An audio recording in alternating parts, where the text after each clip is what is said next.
So your mind's primary goal is to try to stave off potential future trauma.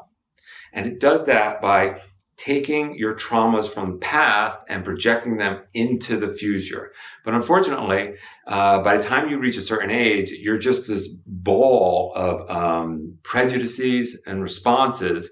And then you get stimuli and, you're just already in that moment because you're so prepared for it because of your prejudices.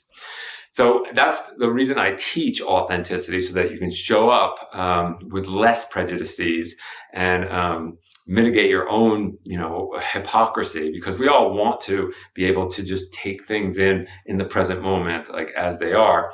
So for me, the only way to clean up your past is to forgive unequivocally, whether it's yourself for the errors in judgment that we all make, or it's for someone else's behavior, which transgressed you in some ways.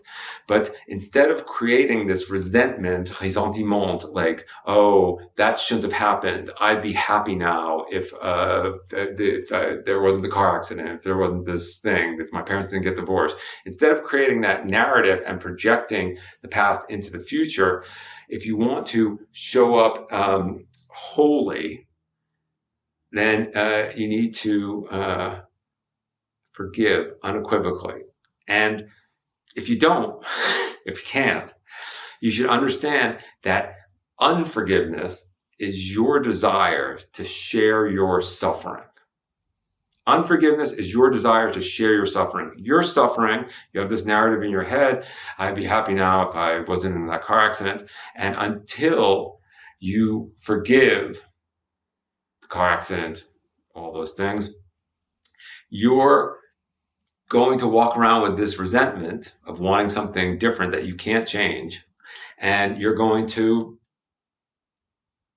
announce it to other people. It might be through your addiction. It might be through your depression. It might be through your OCD, but you're going to announce it. So for me, one of the most important tools is to forgive.